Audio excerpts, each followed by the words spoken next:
So we'll start with just a couple of slides to look at some historical examples of technology adoption that I promise will be relevant as we move forward. Next, we'll take a brief look at the effect of trend duration with a couple of clinical examples so we can jump right in. And then we'll go through a technical overview of a variety of trend types and their function in detail. What is that trend actually trending? What happens when I adjust it? What happens when we zoom in and out time-wise? Why? Well, we often hear a question about what trend is good for trending fill in the blank. The answer is that trends are used to show specific changes in the underlying EEG, but it doesn't replace looking at the EEG and having expertise in interpretation.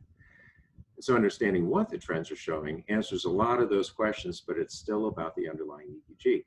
That's a lot to cover, but it's all related and will give a really good foundation for next week when we pull it all together with some of those topics that are listed in the second half of that display. So a lot of people are using P12 and P13, and so it seems like I should answer the question, so what's new? Our friend Scott Wilson, who I joined in '98 right here in Prescott, Arizona, developed an entirely new generation of seizure detection for P14, and he built it using current state-of-the-art and artificial intelligence to create complex, deep learning neural networks. Scott and Dr. Mark Schurrier over at Pittsburgh developed training sets with literally thousands of hours of expertly marked EEG. And as a result, it's achieved a 10-fold increase in accuracy and half the latency of the previous detector. And it's adjustable as to sensitivity and duration. And in a paper that will be appearing in the Journal of Clinical Neurophysiology, there's a detailed description of testing for statistical non-inferiority on a large data set. It's a large multi-reader marked data set, and essentially it's a Turing test. Over 2,800 hours of EEG and over 400 seizures. The human readers are university faculty EEGers, all fellowship trained at different institutions, board certified neurology, with additional qualifications in clinical neurophysiology. The result, Persyst 14 was statistically non-inferior as to sensitivity and false positive rate. So what does it mean? Mainly that the new seizure detector will do what you want it to do a lot more of the time, and when running online, it'll detect seizures much sooner with a much lower false positive rate. So what else is new in P14? Well, we looked at off-the-shelf EKG heart rate algorithms, and frankly, they didn't work very well in an EEG recording environment where the recording conditions can be different from patient to patient and facility to facility. And so we applied machine learning and artificial intelligence to this as well, and we came up with a heart rate trend that is optimized for EEG trending. There are statistical versus baseline trends that track changes from automatic or from your own user-marked baselines. And those trends automatically track changes from that baseline across hours, days, multiple recording stages. You can see what's happening now versus what was happening then. And while P14 will be familiar to anyone who's used 12 and 13, you'll find a lot of things that are smoother to use. There's a comment filter right at the top of the comment list to find any comments much more quickly, but it also works for things like restricting a spike list to a specific focus. And the integration of most OEM EEG annotations has been tightened up with more intelligent bidirectional handling of comments that you place from your EEG or from the Persyst interface. And for standalone use, this has been something that people have been wanting for a while, is a floating video window.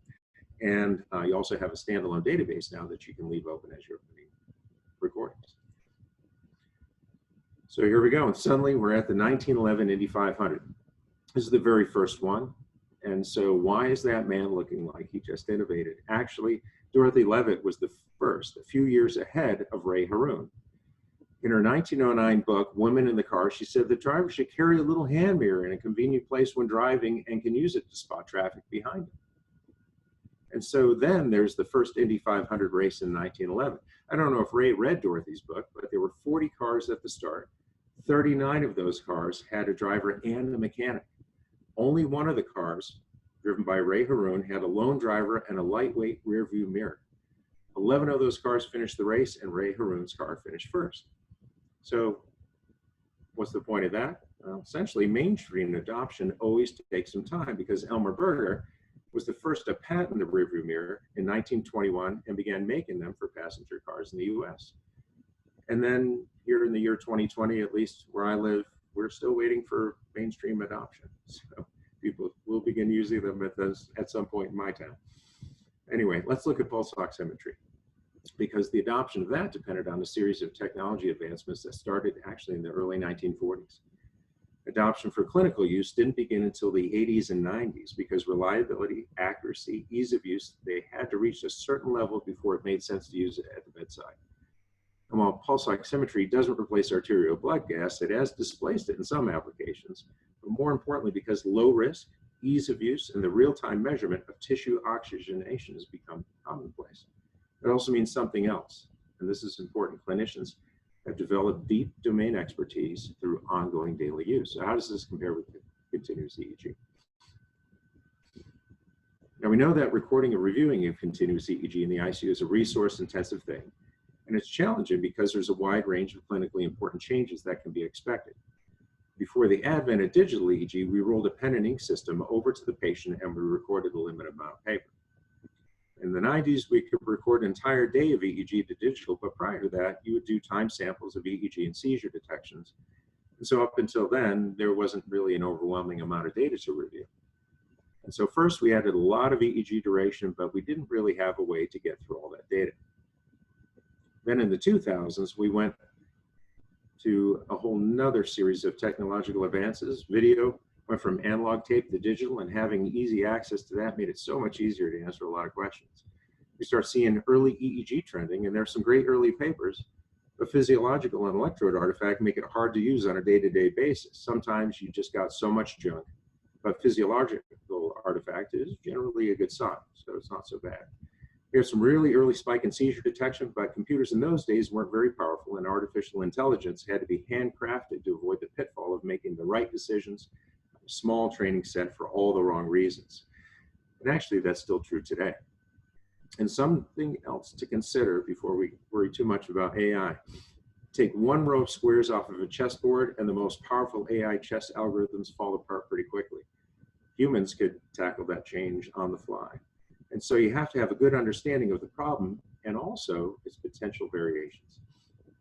Now, over the last few years, we've invented some new technologies that address the factors that have, quite frankly, hamstrung the ability to make good use of detection EEG trending. One of the foundational ones is the automatic removal or separation of physiological artifact reduction and the automatic identification and removal of bad electrodes. This is foundational to detection performance, and it makes trends easier to read because they can much more reliably represent the cerebral signal. And so our talk about quantitative EEG in the ICU and the EMU will include these technologies because they're available today, and they're fundamental to reducing barriers to adoption that were the rule for the last couple of decades. Okay, short detour. One that can improve the quality of your recordings regardless of the EEG system you use, because recording quality is still paramount. Square wave calibration and biocal are still commonly done, and it's been done for many decades. Square wave calibration was used to adjust galvanometer gain and the downward force of the pens on the paper, because the pen drag on the paper acted as a low frequency filter. The harder the pens pressed against the paper, the longer they took to get back to baseline. In digital EEG amplifiers, the square wave is synthetic. It's a synthetic signal. It never passes through the amplifier. It doesn't calibrate anything. And biocal was used, did FP1 to O2 for each analog channel. It was a big signal. Across the head is used to confirm that each pen responded the same way to a dynamic signal, essentially looking for equal frequency response across a whole bank of mechanical pens. But in digital EEG, what you're doing with the biocal is recording FP1 to reference, O2 to reference, the reference is subtracted, and then FP1 O2 is copy pasted all the way down the page. It's just duplicated over and over again. And so what can we do that will be more useful for recording quality than calibration that doesn't really calibrate anything? There's one thing that's common to EEG amplifiers, and that is all channels are recorded versus the amplifier reference. And because the latter is common to all the channels, the amp reference has an outsized effect on recording quality. Going from square wave to biocal to a bipolar montage means that one electrode common to all of them isn't seen, except in not really as effective, because you can end up with an active reference, and that goes unseen. Therefore, a digital biocal, which is just all the channels to the amplifier reference, allows the technician to see the reference. So why do we still do square wave calibration? Well, digital EEG systems They replaced analog systems, and they were all required to offer the same analog features, and they still are required to do that. So it doesn't hurt anything to do calibration, but keep in mind that it's not calibrating anything, at least not for a couple of decades. And if you just add in a digital biocal of all the EEG channels to reference at the start of the recording, you may see your initial recording quality improve because the reference will be seen right from the start. Here's a familiar scene. And on those monitors, all recording waveform data scrolling by, there are 8,640 10-second pages of EEG per patient day. If you ran that on old analog machines, that paper would stretch for nearly a kilometer for each patient. So ICU continuous EEG recordings are very long, and they require frequent assessments because they're slowly evolving changes. And those are difficult to see or to recognize with intermittent page-by-page review. Changes in brain function can occur frequently and unexpectedly. And this is modern monitoring room, and it is apparent that it'd be difficult to see something that had already scrolled off the screen. It's also difficult to see slowly evolving changes that may span hours and multiple recording stages. So how do we make this work better? Well, let's take a little closer look at what we're trying to see. So here's about 21 seconds of EEG from a widescreen monitor.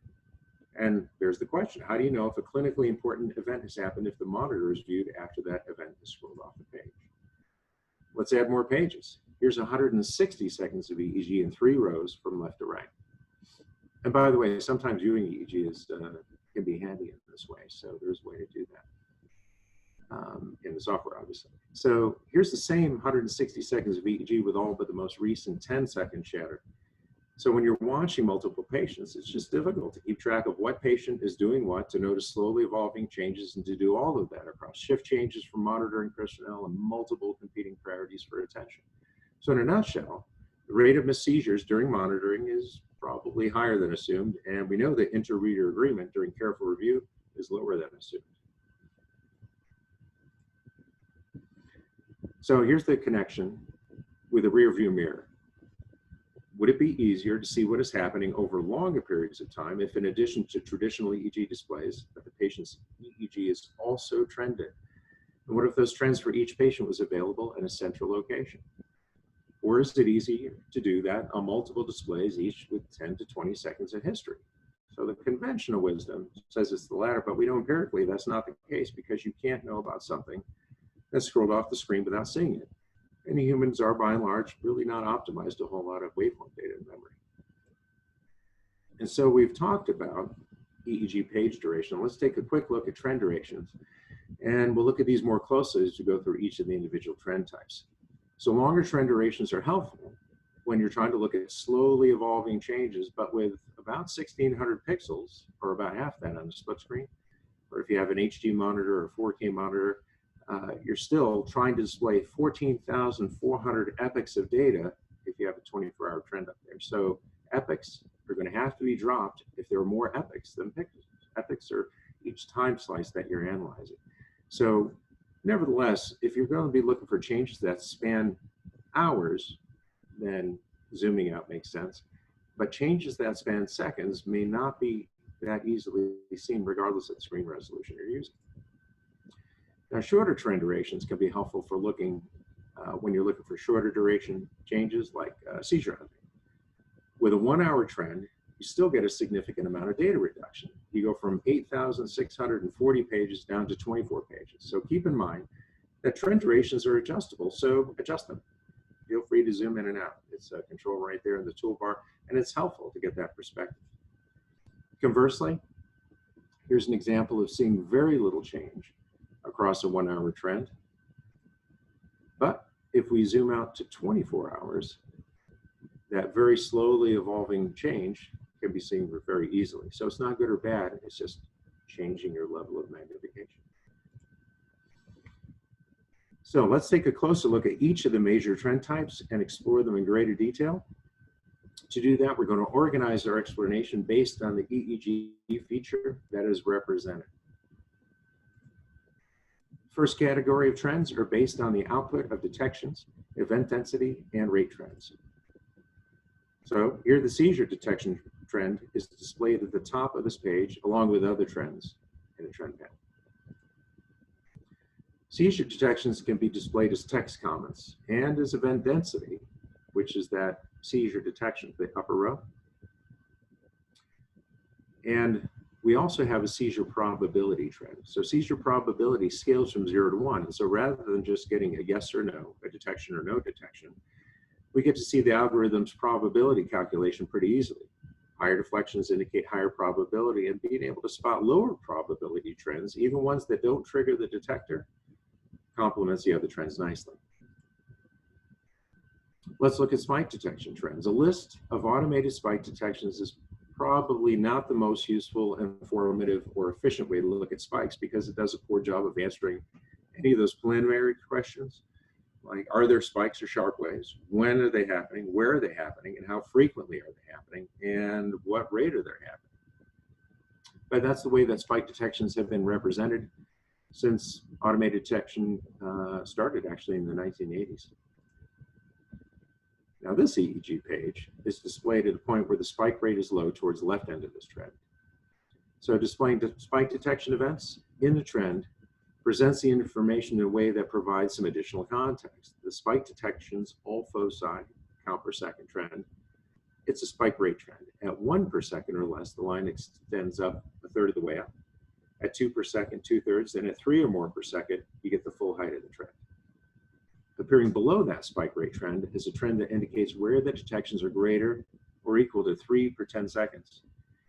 And they're color coded to indicate left, and right, or generalized. So here we've moved forward in the EEG, and so this is a point where the majority of the discharges are marked as generalized green, and you can see the spike rate has increased as well. Over here, the page is displayed at a point where the spike rate is about 1 per second, and the trend below is blue, indicating that the detections are left periodic discharges, or LPDs. Here's what it looks like to see a run of short generalized spike discharges, and that's rendered in green along the spikes greater than or equal to 3 per 10 seconds. So both the all foci, the spike rate maxes out, and you see that categorized in the trend below it. So here's another example. This is an ESUS patient. The EEG page is displayed at a point where the spikes are present, but they're not continuous. And so the spike rate trend becomes solid when the EEG goes to continuous spike wave. And here the cursor is placed on the trend where the rate is about 2 to 3 per second. Now, spike wave index, since we're mentioned the ESUS patient, has been traditionally calculated by hand. Spike rates can be used to automate that calculation. Here, we've taken a range of EEG during slow wave sleep and marked it, and the spike wave index is calculated from that rate to display the percentage of epochs that have 1 or more spikes per second. Now, spikes can be sorted by focus, and the spikes at each average so they can be evaluated in groups. And here, the numbers of spike detections from each group are displayed for this ESUS patient. And spike wave calculations can be for all the detections, or you can restrict it to a specific spike group. Here's another page displayed where we have a short burst of spikes.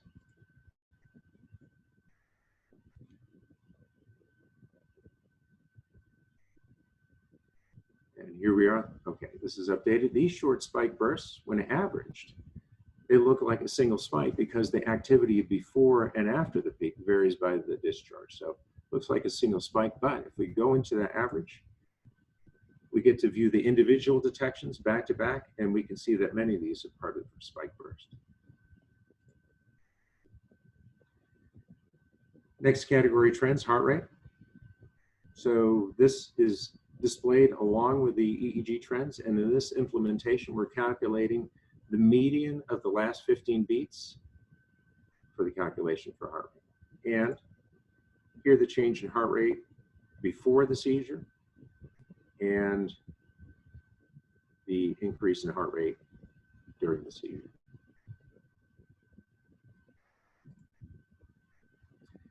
Next category of of trends are based on amplitude, and they're represented in different amplitude scales, epoch length, and time averages, but they're still all fundamentally amplitude trends. So first, let's look at AEEG.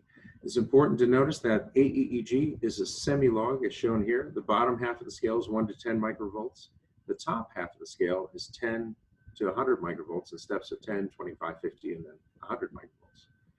So the amplitude is calculated on EEG that is from 2 to 20 hertz using an asymmetric filter that is actually based on Maynard's implementation in the 1960s and 70s. Here's an AEEG display where we're overlapping left and right. Left is in blue, right is in red, and pink is overlap, where we have amplitude symmetry. Now, during the interictal pattern, the EEG on the right is lower in amplitude than the EEG on the left. And importantly, AEEG does not include any frequency information. It's a trend of amplitude between 2 and 20 hertz only. And here we're at a point where the AEEG trend on the right, the red, is higher than the blue AEEG trend during the right-sided seizure. Another amplitude trend is the suppression ratio. And we're showing it here with AEEG and rhythmicity. And we'll cover the rhythmicity spectrogram very shortly. So the suppression ratio is actually a calculation of amplitude. It doesn't detect bursts or suppression. Instead, it's a percentage of the last 60 seconds that the EEG was below 3 microvolts as a running average. So here the suppression ratio is shown in blue for the left and red for the right. Muscle electrode artifact, if not reduced, will adversely affect the suppression ratio calculation because it is amplitude. There's not detecting suppression reverse. It's just calculating amplitude. So here we have the artifact reduction toggled off.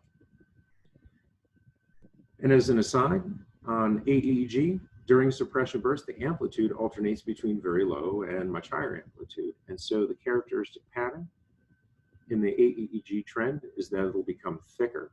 But then when the amplitude becomes consistent, EEG is more continuous one way or the other, the trend is going to be thinner. So here the right hemisphere suppression ratio goes to 0 because of muscle artifact.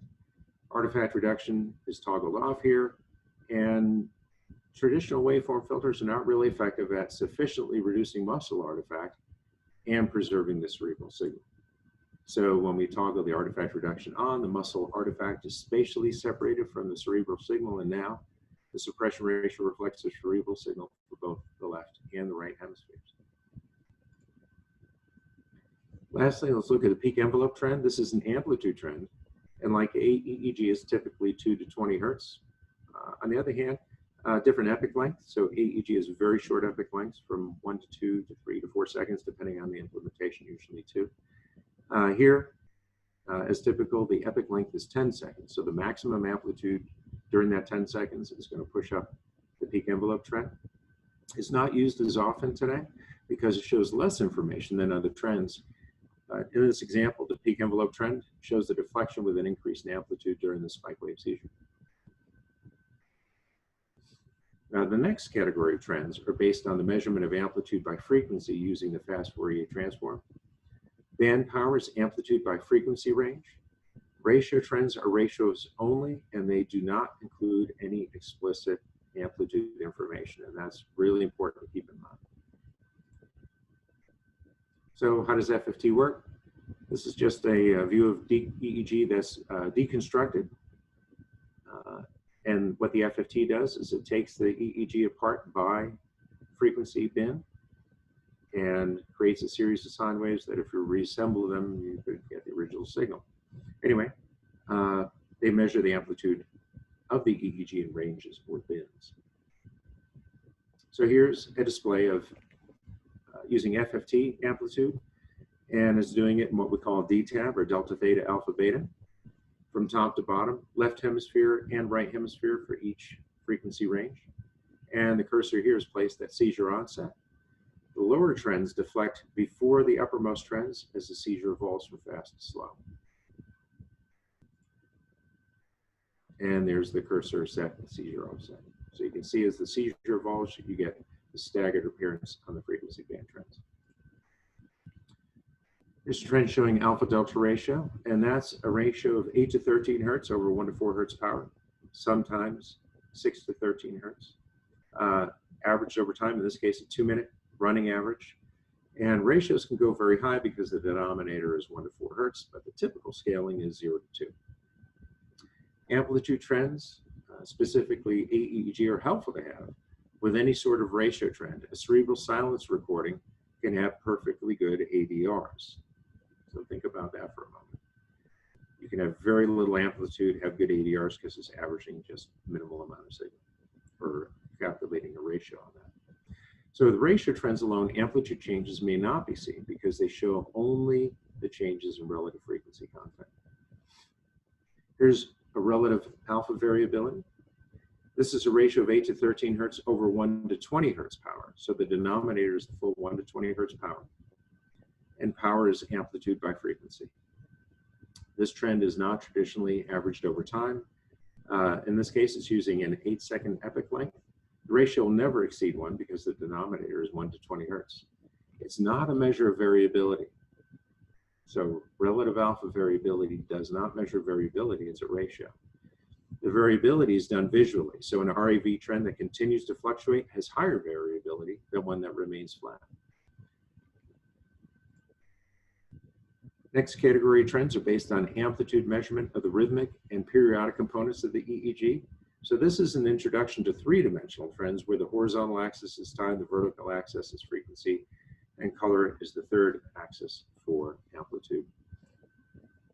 So here we've got 90 seconds of EEG displayed in three 30-second rows of waveforms. And you can see there's a seizure evolving from faster to slower. Now, if we use one of the initial ways of displaying FFTs, this is a hidden line compressed spectral array from the same seizure recording. So we have T3, T5 on the left, T4, T6 on the right. And we're plotting an FFT horizontally from 0 to 30 hertz in 1 second increments. And you can see the time scale along the left axis of each one of those. The onset of the seizure is visible in the growing amplitude peaks that you see over on the right. Now, if we increase the time from 1 to 2 minutes, we can see the pattern evolving on the right from faster to slower. Now, the amount of time that can be shown using hidden line CSA is limited. And so converting the height parameter to color from light for low amplitude to dark for higher amplitude, it allows us to create displays with a longer time scale. And the spectrogram is 3D. So the third dimension is color, amplitude, not frequency. The horizontal axis is time, and the vertical axis is frequency. So it's like sheet music with the higher notes up at the top, low notes at the bottom. So this is important. With EEG waveforms, the vertical axis is amplitude. And with spectrograms, the vertical axis is frequency. High frequency is at the top, low at the bottom. So if we step through a seizure with the rhythmicity spectrogram waveforms, we can see the evolution from faster to slower frequencies. And we look at that second rhythmicity spectrogram going down. That's indicating that that rhythmic or periodic activity is decreasing in frequency. Now, here's something that is not obvious in many cases, is that spectrograms can be scaled, just like EEG waveforms can be scaled.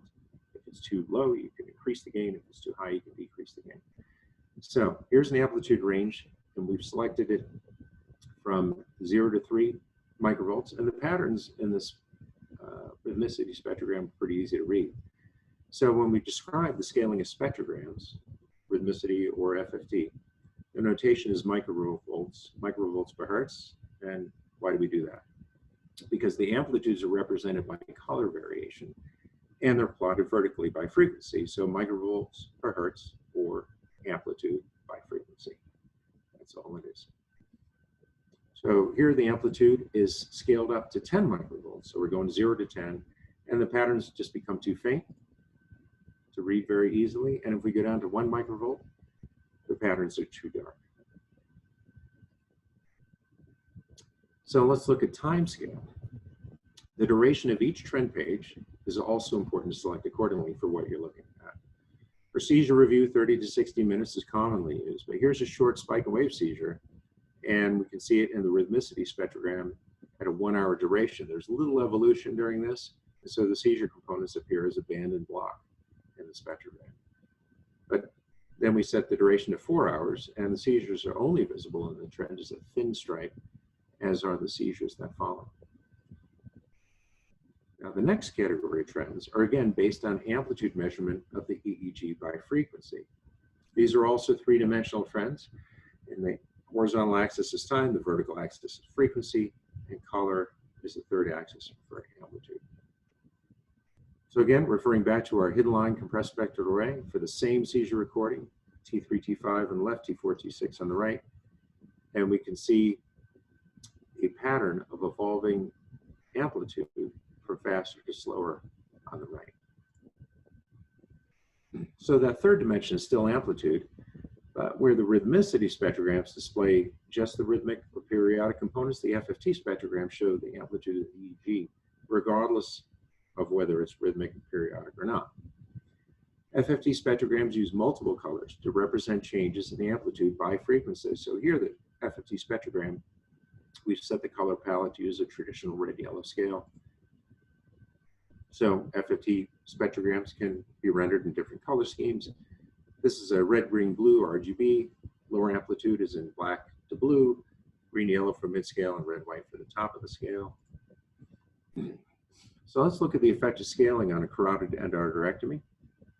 And at 0 to 2 microvolts for the scale, the loss of faster.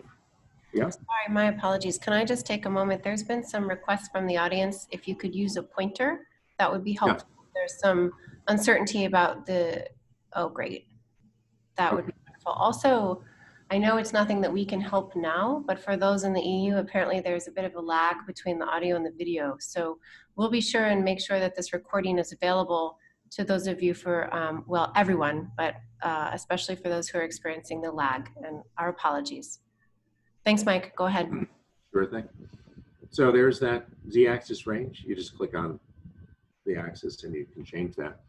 So we're looking at a carotid endarterectomy, and the loss of faster frequencies on the left is clearly visible. You can see that shallowing there.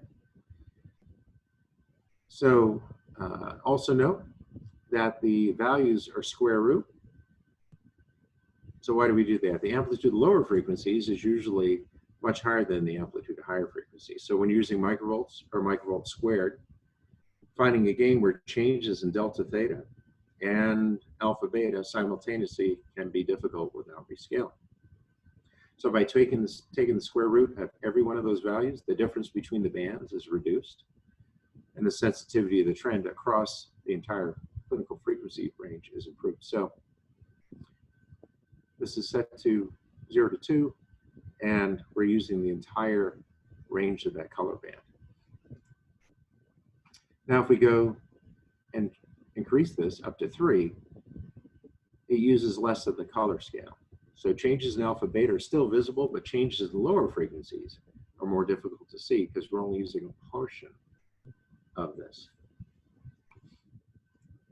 Now, if we increase it even further, we can see that even less of the color scale is used, and that reduces the dynamic range even more. So the proper setting is one that uses more of the available color scale, and that is the scale where changes at lower and higher frequencies are the most visible.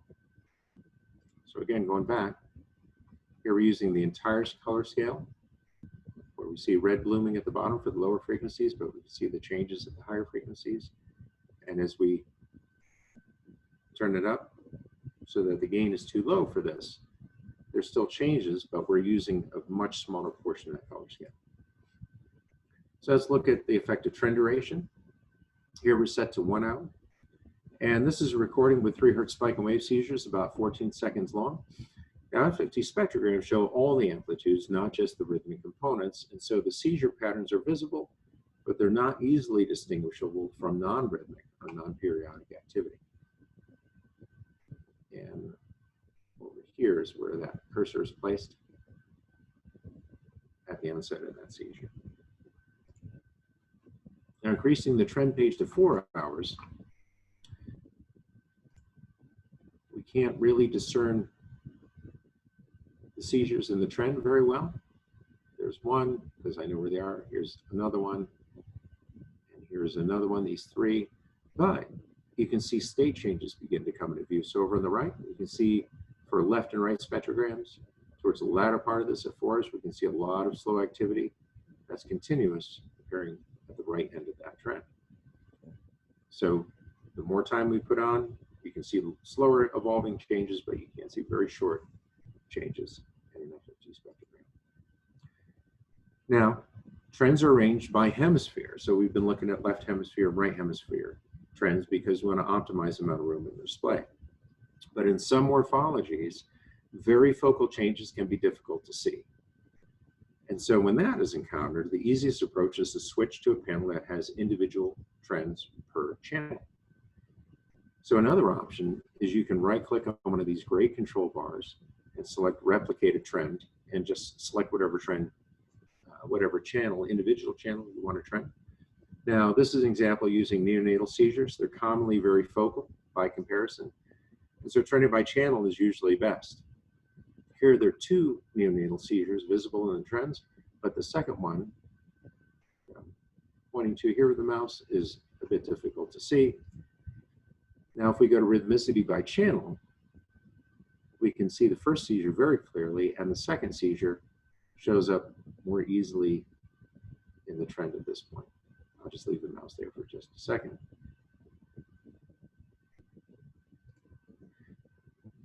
So here we're looking at AEEG over the same time frame, and we're not averaging the channels, but we're going across the head. So we have FP101, FP202, C3, C4. So FP101, FP202, C3, C4. We can see the first seizure, but we sort of get the same effect of doing a full hemisphere.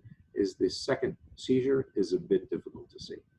And that's showing up here, but it doesn't really stand out that well. So if we go to AEEG by channel, we can see both seizures. So there's the first seizure showing up in the AEEG, and there's the second one showing up a little bit over to the right where that cursor is. And again, if we zoom in on that part, we can see that very focal change by doing AEEG by channel. Next category of frequency trends are asymmetry spectrograms. So the third dimension, that color dimension, is going to make a change here. So instead of indicating amplitude, it's going to indicate whether it's right-weighted or left-weighted, which just means that either one side increased in amplitude or it decreased in amplitude versus the other side. So here's a comparison. This is a topographic map that's rendered blue for altitudes below sea level, entered red for amplitudes above sea level. So here's another important consideration as we start to add more trends to this display. So things can become overcrowded when you have more than a couple of trends. So they're compressing vertically, we're getting less vertical room for the EEG, and so standard method of display for trends, when you have more than a few of them, is use a vertical split screen. Now, both the trends and the EEG are a lot more readable. And also, artifact reduction is toggled off, and the changes in the EEG can be seen in the trends, but these are trending both the cerebral signal and the artifact. Now, when we enable artifact reduction, the muscle artifact is separated spatially from the EEG waveforms and trends. So here the symmetry, or here the asymmetry in frequency and amplitude in the EEG waveforms is seen in the FFT spectrogram. So here we have an increase in lower activity here on the left hemisphere. It's blooming more than on the right. And the asymmetry spectrogram turns blue at this point, indicating that the EEG is higher in amplitude on the left versus the right. And we can see from the AEEG trend that is below that, that we have an increase in amplitude on the left. So there's our asymmetry in blue. It's because the amplitude increased on the left versus the right being in red, the left being in blue for AEEG at the bottom. And it's at the lower frequencies predominantly. You can see it's darker at the lower frequencies here and the bloom there. Now, if we go to the later part of this recording, we can see that the asymmetry has shifted in the opposite direction towards the right. So here it turns red for the asymmetry spectrogram, indicating that there's an increase in amplitude on the right relative to the left. And from the AEG trends, we can see that it wasn't because the left fell away, it's because the right increased in amplitude. And again, we can see that darker red patch towards the lower part of this. And on the FFT spectrogram, that bright color, where it's going to the maximum part of the scale, is at the lower frequencies. Now, importantly, and I've mentioned this previously, is that an amplitude trend complements the ratio trends of any type, whether it's alpha delta ratio, relative alpha variability, or symmetry, because that is a ratio of one side versus the other. So here's an asymmetry spectrogram showing a left-weighted asymmetry. And the question is it because the right fell away, or did the left increase in amplitude? What's happening? And so if we look at the AEEG, we can see that the amplitude on the left is higher than the right, but we don't see any change over this 1 hour panel duration. Now, if we look at the same recording and we increase that trend duration to 24 hours, we can see that gradual change in asymmetry here in this trend. So there's that blue line becoming thicker and darker. And if we look at the AEG trend, we can see that it's the right that is falling away. The left remains pretty consistent throughout. Next category of trends are based on the detection of physiological and electrode artifact and trending the amount of artifact by amplitude or by probability. So here we have AR toggled off, and we can see the eye blink and muscle artifact are dominating both the waveforms and the trend. There's a lot going on both sides. And when we toggle the artifact reduction on, there's a button on the toolbar for that. Eye blink and muscle artifact are spatially separated, with the original EEG shown in gray superimposed with the artifact reduced EEG in black. And so you can see the effect of the artifact reduction with the artifact reduced waveforms and the raw waveforms at the same time.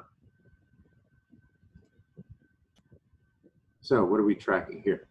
Muscle artifact is shown in green, so we're enlarging the upper part of that trend that we were looking at previously. So the very uppermost trend on this panel is an artifact intensity trend with those 3 strips, and at the right it says muscle, VI, lateral eye. Go ahead and zoom in. And here the muscle artifact is trended in green, and that's done in microvolts. Now vertical eye and lateral eye, vertical eye being eye blink, is trended in blue and brown, but it's scaled using a probability of 0 to 1. So there it's trying to detect them and then indicate the probability that it's a lateral eye movement or vertical eye movement or blink. Now here's electrode artifact, and we can see its effect on the EEG waveforms and on the trend. So F8 has become dislodged, and the signal quality over here on the right, you see F8 is turned red. So that's measuring signal quality. It's not doing an impedance, and we can see it really makes a mess of the trends. And so the idea is that you want to be able to identify bad electrodes and remove them from the trend so we can see the cerebral signal without that contamination. And so here, F8, the channels that include F8 are dashed out, and it's removed from the trends as well. Now here's a trend, 24 hours looking at electrode signal quality. The long red bands here, so this is a full 24 hours, and this is a signal quality trend. And so we see on the right the channel, and as it goes to increasingly red all the way to purple, indicating that that is a disconnected channel from the start using an impedance measurement from the EEG system itself. But here we can see that we've got a bad channel, F8, and over the 24-hour duration, we can see how often it was bad and for how much time. And over at the top, we're trending artifact intensity as well for physiological, but this is just a trend showing you what's the recording quality over a full 24 hours. So that is the end of this part. Part two, next week, we go over bringing these trends together into multi-panel displays and talk about doing more detailed analysis of spikes, averaging, mapping, and so forth. So let's see if we can address some of the questions. Happy to go back to any slide in the deck. That was really great. We had a few questions come through during the talk, and I think we have a few coming through now. I do want to say broadly that we are recording this. We will make the recording available. Please be sure that we have your email address, so either send it to me in the Q&A, or please send your email address to support@persyst.com to ensure that you get a copy of the recording. Thank you for your comments. Mike, there were only 3 comments that came in during the talk and 1 just now. So actually, I'll just read them to you so that you don't have to filter them and you can answer them. So the first question was whether or not ESIS was actually a typo. The understanding for what that stands for is electrical status epilepticus in sleep. So the acronym then being ESES. So is there? Yeah, that was a typo. Okay. I've seen it typed either way, but yeah. Okay. Question number 2 is why was double banana used frequently throughout the talk and not referential monopolar? Well, the trending, there's a separate trending montage. Double banana is a frequently used montage, but you can select any montage that you like and persist for review. And in fact, for all the mapping, of course, you would use some sort of referential montage for that. Perfect. Okay, here's a good one. Please explain the differences between rhythmicity and FFT in the evaluation of a seizure. Okay, so rhythmicity is a measure or a computation that looks for rhythmic or periodic components in the EEG as a very short epic duration, whereas FFT tends to be calculated over longer durations. So the FFT looks at the waveforms, it decomposes it into sine waves, measures the amplitude of the sine waves, and then plots it. So it doesn't distinguish whether the EEG is rhythmic or periodic or not. And so what the FFT spectrograms show is the full view, and then when you look at a rhythmicity spectrogram, it's only looking for those rhythmic or periodic components. And so seizures are often an example of activity that's displaying evolution in frequency and spatially. And so essentially with the rhythmicity spectrograms, you're looking for something that has a shape. And I can launch Persyst and bring up a few different examples of different seizures, or we can go over that in more detail, looking at Persyst 14 and going through a number of clinical examples. But in a nutshell, you're going to see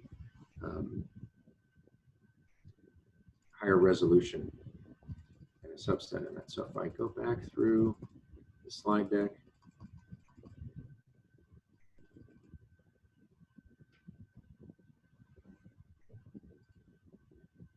so here, this is looking at an hour in duration, and you can see very finely detailed trace of the rhythmic components in the EEG.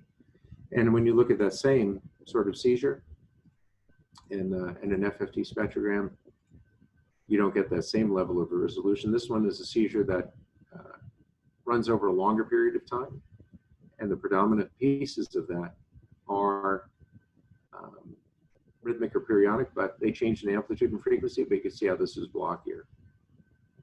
And when we were looking at the examples of 3 Hz spike and wave, they didn't really break out with the same level of detail. So if I go up to that one, this is just, again, measuring the amplitude by frequency and plotting it vertically, but it's not separating out those rhythmic components. So in the case of the rhythmicity spectrogram, you'd actually see the banded portions of that with each one of the frequency components broken out. Does that answer the question? Or if not, we can always meet and go through the examples in more detail. Okay, that sounds good. Other questions here? I have just a second. One question was, has the seizure detection algorithm been tested on neonates? No, this is an adult seizure detector. We do have another seizure detector in development. And we had one that we previously used as part of a clinical study. But the P14 seizure detector is for adults. Okay. And those are described in the indications for use. Perfect. Someone is asking for a recommendation on the best chapter in a book about general principles of QEEG using Persyst. So there's a book that we can recommend. It's actually as part of a DVD set, and it goes through a whole range of clinical examples and goes through the basics of quantitative EEG review as well. So we can get the titles out on that to anybody, and we don't publish that. That's by different authors and from a different institution, but we're happy to send information about where to get that. And there's also a number of other hardcover books that go through the use of quantitative EEG really nicely. Okay. And can you please also recap the main differences between P13 and P14? So the main difference between 13 and 14 is the new seizure detector. So 10-fold increase in accuracy, half the latency. So as the EEG is being acquired, it's going to detect sooner. It's going to provide those audible visual notifications more quickly than the previous generation of detection that we had in 12 and 13. So it's lower latency, much lower false positive rate at the same sensitivity as the previous generation. The other items in there, this is also in the very latest version of P13, but it's improved, and it has in P14 with those versus baseline spectrograms that we'll talk about next week, and that's where you can set a baseline, or the software will set one automatically at the beginning of the recording, and it will track differences from that baseline over, on an ongoing basis. It could be over hours, over days, across recording stages. You see what's the difference between that baseline, you can select different ones, and what's happening at any particular point in the EEG. And then there's a number of user interface improvements, database improvements. You can have a standalone database, floating video window where it used to be docked, comment filtering capabilities, and tighter integration with OEM integration, where when you place comments in Persyst or in the OEM, that bidirectional logic has been enhanced and improved to better communicate between the two. Thanks, Mike. I think we've got time for a couple more. Here's another one. Do you have an HFO analyzer? We do have a way of displaying high frequency, and I think it's a pretty interesting way to look at it. So what it allows you to do is to display in a similar way that we can display the original signal along with the artifact reduced signal. We can display the EEG waveform in the Berger band, 1 to 70 hertz, and simultaneously display higher frequency ranges. So let's say you set the filters from 80 to 150 or 100 to 500, anything up to half the sampling rate. And you set the gain for those independently, and you can either display them interspersed or overlaid with the Berger band EEG, because a lot of the challenge in looking at this activity can be, well, what am I looking at, and how does it show up in context with the Berger band? And this allows you to see both simultaneously at different gains and different frequency ranges, just with a click of a button and moving a couple of sliders, and you can see them pretty quick.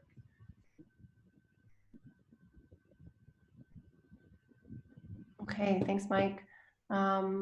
Here's another one from someone that has a Cadwell system. Will we be able, with P14, to control the sensitivity of the spikes that return back to our Cadwell software? So I interpret that question to mean if the control of sensitivity of the spike detection is also going to appear and be controllable from Cadwell. So, and that's a good question. So it goes back to that question of when we looked earlier on, is it helpful to display a very long list of spike detections in a comment list?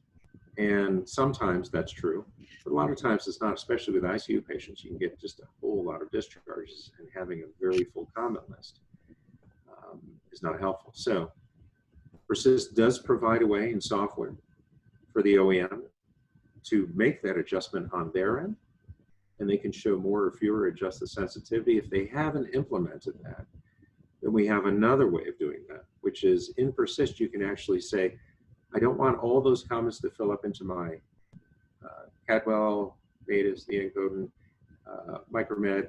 I mean, the list goes on of different systems. But for all of them, you can say, I just want to have the spikes in Persyst for now, not have them all written over to the OEM part in that comment list, because I want to use that comment list for, I did something with a patient, I administered medications, something else happened. I want to save it for that, or for seizures. Instead, you have the spike detections only on the Persyst side. So when you're looking at a split screen, you still have the trends, you still have the list, you still have the ability to set low, medium, and high sensitivity.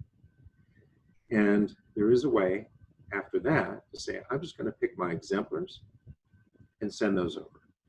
And we can meet through a web conference and show how to do that. So the answer is there is a way to do it in software, and your OEM system manufacturer can implement that. And unless and until that's done, there's a way to do it in Persyst where it's not filling up that comment list. You can change the sensitivity on the fly without rescanning, and then you can collect just a subset of those exemplars and use those for whatever you like. Thanks, Mike. Let's do one more. Can the seizure detector be used for intracranial recordings, or does it require a different algorithm or modified detection parameters? So the P14 seizure detector is a scalp seizure detector. And like the spike and seizure detection, it's good for 1020. It's good for 1020 with subtemporal chains, so you can add those into it. And we customize that because different places may have variations on the subtemporal chains, but they're good to add. And on full 1010 recordings. So it'll work for all of those. For intracranial, it's different. And so we have a detector, earlier detector that is set up for non-1020. And one of the things in the P14 detector that we look at is that scalp recordings, of course, you can have more artifact. You can have more likely to have electrodes go bad on the fly. So it has a lot of intelligence about how to deal with the scalp environment. And so when looking at intracranials, there's a different, or non-1020 recordings, there's a different algorithm that you can use for that, and happy to go through that, meet by web conference and show how to use it. Okay, great. Thank you, Mike. There were some questions that we didn't get to, so we will be following up to answer questions that were not answered here during the webinar over email. If you asked a question but don't hear from us within a couple days, please ping us and re-ask the question. And again, the email is support@persyst.com. We definitely want to make sure that all questions are answered, so we will be working diligently to do that. And again, please join us again next week at the same time for part 2 of the webinar, where Mike will continue to discuss these topics. So Mike, did I miss anything? Yep. Part 2, we're going to bring these together in multi-trend panels, look at the use of that, look at some of the spike review tools more in detail, and questions that have come up from this meeting. We can incorporate answers to those in part of that discussion. And we can also look at some of the mobile options for using mobile, even within a facility, so that you can have some lightweight ability to look at trends and waveforms and notifications just through a web browser within the hospital with secure access and all that. Sounds good. And there was one final question that I can answer, and that is whether the same link that was used this week will be workable for next week. And the answer is yes. You can use your same meeting link, meeting ID and password to access part 2 next week that you used today. Great, I think that's it. So thank you everybody for joining, and we'll see you next week. Thanks for joining.